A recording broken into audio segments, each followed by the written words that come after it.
Call to order the Cuyahoga County Human Resources Appointment and Equity Committee meeting. Today is Tuesday, October the 3rd. Council Clerk, will you please call the roll?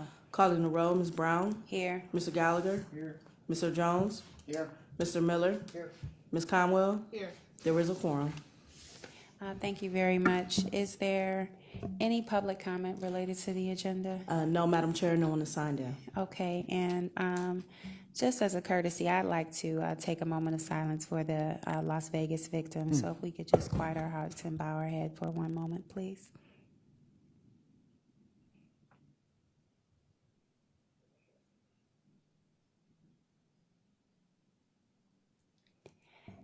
Thank you. We have the minutes before us from the September 19th, 2017 meeting. May I have a motion to approve? Second. It's been moved in second. If there are no questions, comments, or concerns, all in favor, please say aye. Aye. All right, minutes are approved, and I'll turn it back over to you, Council Clerk. Resolution number 2017-0178, authorizing an amendment to contract number CE 1400326 with United Healthcare Services for group healthcare benefits, including medical benefit management services for county employees and their eligible dependents. All right, thank you. And if you will state your name and your department as it relates to this resolution, Ms. Woods, and give us your overview and what it is you're looking to achieve today. I am Holly Woods. I'm the Director of HR for Benefits and Compensation. And we're here today to request an approval for amendment to pay United Healthcare contract for an additional amount of $12.2 million for county claim costs. It is on. It is?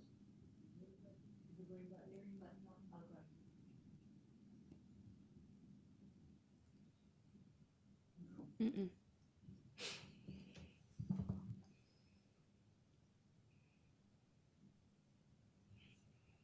And as we wait for that, we're talking about our benefits. I think it's also wise to acknowledge it is Breast Cancer Awareness Month, hence the pink, and also Domestic Violence Awareness Month, which my colleague, Councilwoman Conwell, has a series, and she might want to mention that during miscellaneous business if you like. So I'm going to turn it back over to you, Ms. Woods. Oh, okay, so that was a little brief intermission. We've got a little commercial break. Put us on pause before we return back to Ms. Woods. Oh, there we go.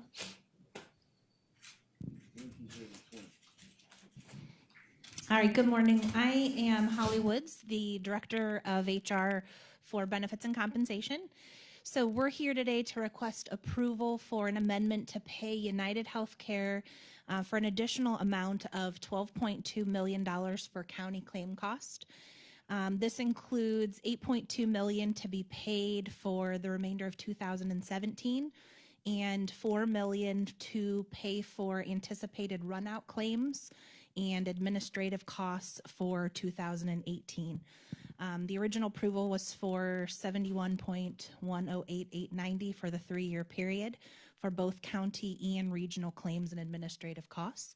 At this point in our regional program, we do only have a small regional partner that remains in United Healthcare. It's the Convention Center.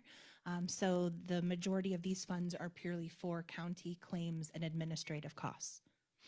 There is sufficient appropriation available in the budget to cover these funds, and so we're here seeking your approval. Okay, thank you very much. Is this relative to the explanation that has been shared with us in the past, how there's a quarterly lag of claims that come in that we don't have or we're unable to calculate? Sure. To the chair, there are what they call runout claims. And so, for example, as we prepare going into 2018, there's usually services, as you know, and people are going and using the services through the end of the year. And it can be typically 3 to 4 months before we actually see those claims being processed, sometimes as long as 6 to 12 months. So, there's always a lag from the year end to when those claims are actually being processed. Therefore, we have to project possible what the run-out claims expenses will be and put some money in the budget to pay for those, even though the services were incurred in the previous year. Now, this is a not to exceed amount. Are we to anticipate that this entire dollar amount may not be used, or what is the calculation formula that we are anticipating for this figure? Sure. So throughout the year and looking at previous plan years, we always do projections based on the number of enrollees, claims projections, to what we might expect. There is always a small room. It's a projection. So we are looking to put some extra funding there to allow for any adjustments. And same thing with run-out claims. You can look at your previous year's run-out claims and how your healthcare plan is being used throughout the year, but it's to some point it's a guessing game. You do look at some certain formulas, but it is purely a projection. So there is a possibility that it's not all utilized. There is a possibility that it will all be utilized, but the likelihood is that that will be enough to cover us for the remainder of 17 and the run-out claims for 18. Okay, I guess the question is, I heard a couple numbers there that it could be 3 to 4 months, sometimes 6 to 12 months. So is this number based on how long of a time frame, a window that we're looking at, and also the number of possible enrollees? So we went ahead and we're projecting run-out claims to be processed through the end of 2018. So we don't anticipate having to come back to request any further funds. Okay. So to get that number, they do look at, even though the plan year has ended, they will charge us administrative fees for processing claims that come in after that plan year ends.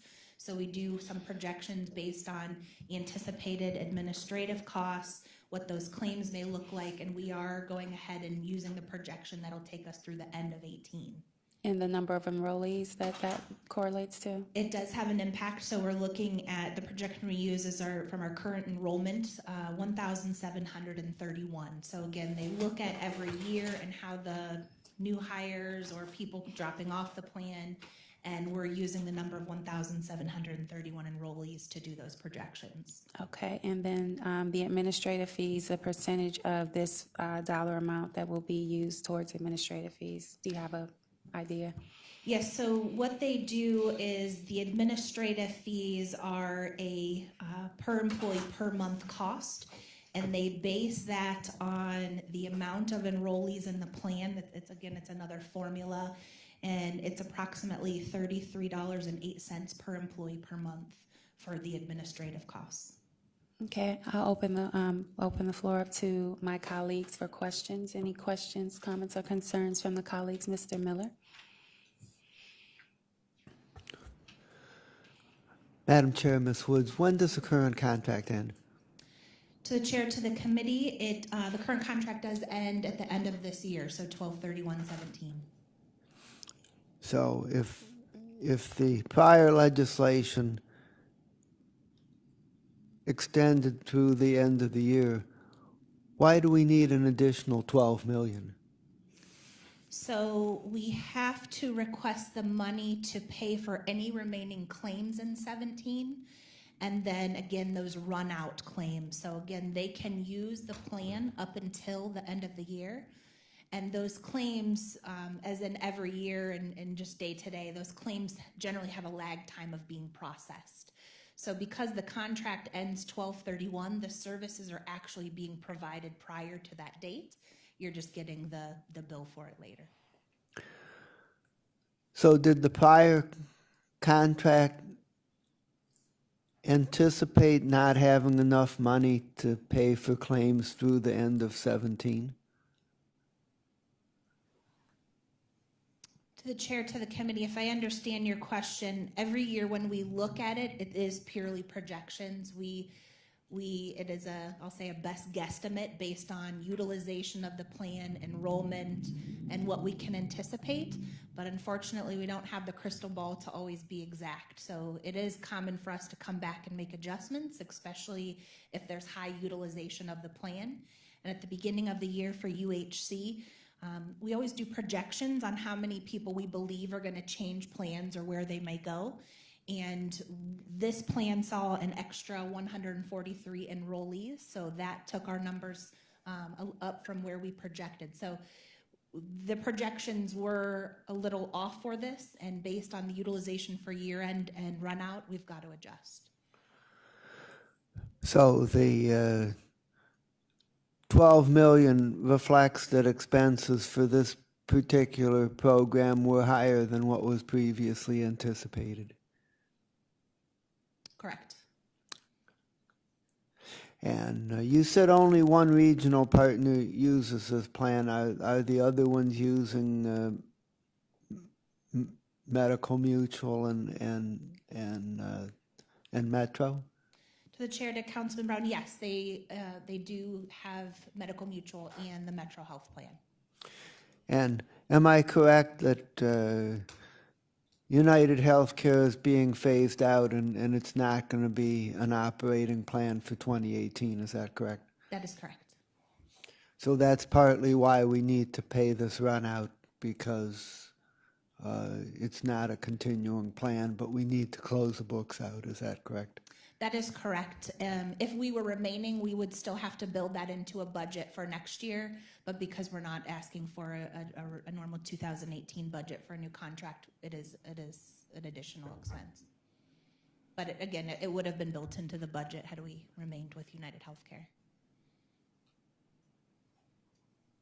Councilwoman Conwell?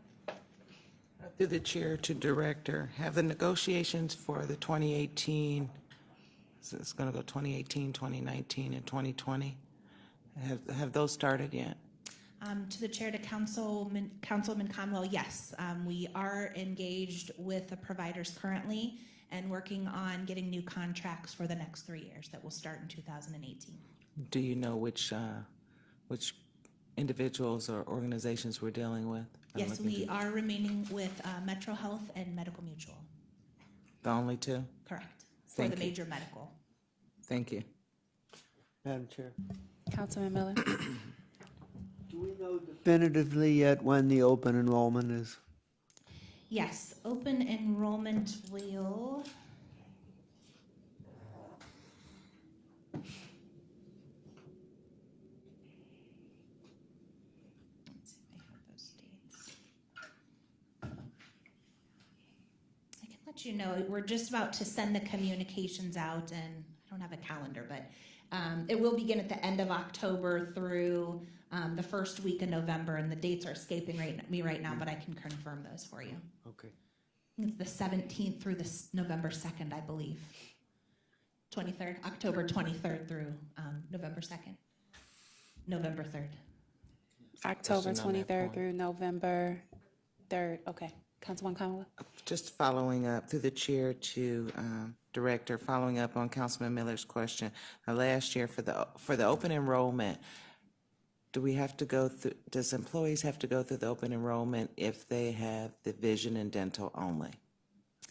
Councilman Brown, Councilwoman Conwell, they will have to choose their options. We are providing some default coverage, and we're going to be distributing out communications to employees. So depending on what plans they will enroll in, they will have certain default options. So I can give you that overview of which plans will default or remain the same, or which ones require an enrollment. Because I know last year I only get the dental and the vision, and I had to go through the thing, and then they found out I didn't need it at all. I didn't have to go through that. It was just for the employees that had the full medical package, not just. So that's where I'm looking at. Do I need to do? Sure. So last year, everyone had to go through open enrollment, but you didn't have to supply information for the dependent audit because you didn't have the major medical plan. Okay. So we did require all employees last year to go through the open enrollment, and there was an extra step for those that had the major medical, but that's probably where yours differed. Will we require that this year? We are not having a dependent audit this year, so it will be very similar to previous years where employees are going to go enroll in my HR. Since we are eliminating the UHC plan, we are looking at adding an additional option under Medical Mutual. So especially those employees who have UHC, they will need to go in and choose a plan, otherwise they will be defaulted into one of the MMO plans. So there are some cases where if employees just want to remain where they are, they can just not take any action.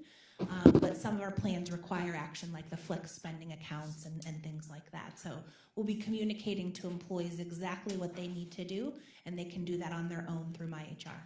And the correspondence, since we knew that United Healthcare was getting out, what is the earliest correspondence that you started having with those employees that have that type of insurance? Sometimes you need a little longer than the enrollment week to weigh your options. Sure. So we did start communicating, and I don't have the mailer handy, but we did start communicating to employees.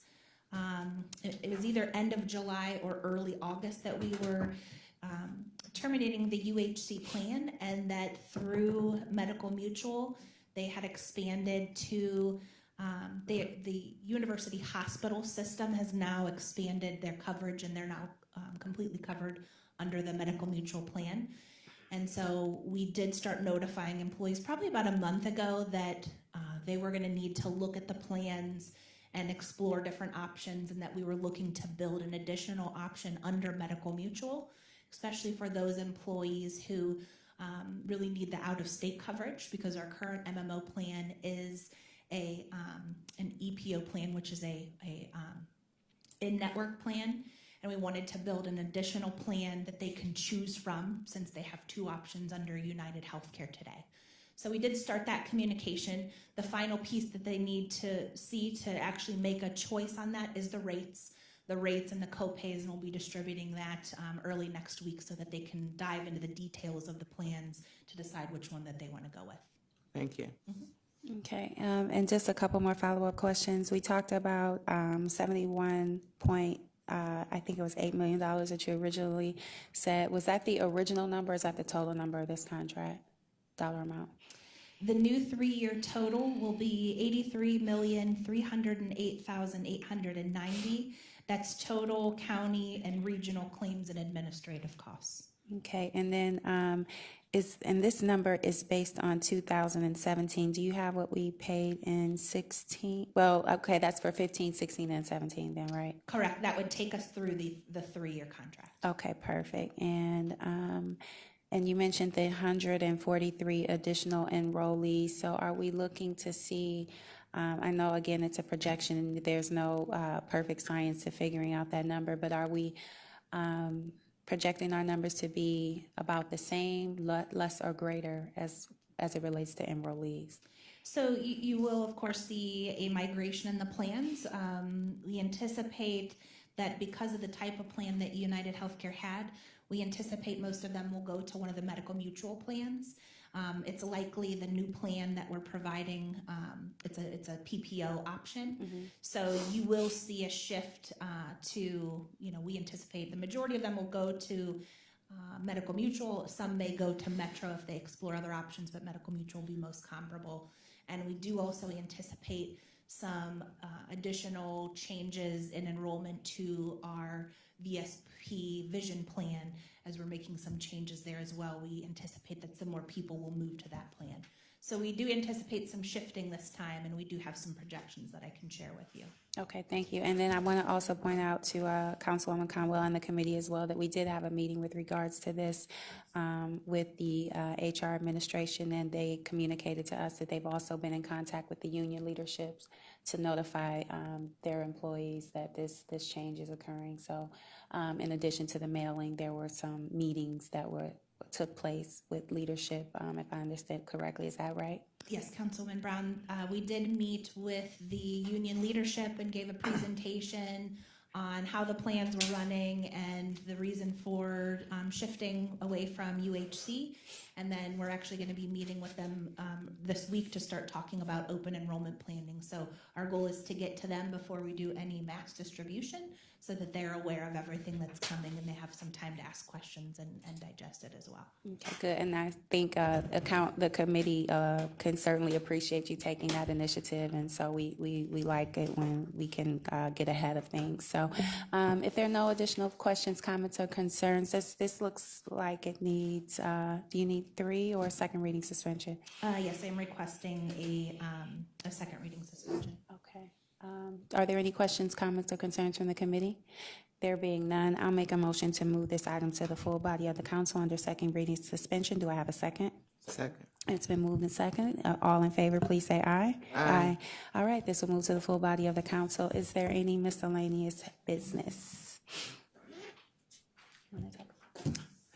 Yes, thank you, Madam Chair. I just wanted to, for the record, and I'll probably be stating it tomorrow at Health and Human Services, every year since the start of the new government, I have put on a domestic violence series for Domestic Violence Awareness Month. It is every Thursday evening in the month of October from 5:30 to 7:30. It moves around, the location moves around every year, but this year will be at the Domestic Violence and Child Advocacy Center on 30th and Payne, and there are different topics that we discuss throughout the month, and the last session of the month is always self-defense training. We can't call it domestic violence training, I was told, so it is self-defense training, and so it is open to men and women as well as children, so I hope you all pass the information around. You never know if there's someone in your community or your neighborhood that is in need. Thank you, Madam Chair. You're welcome. Any additional miscellaneous business?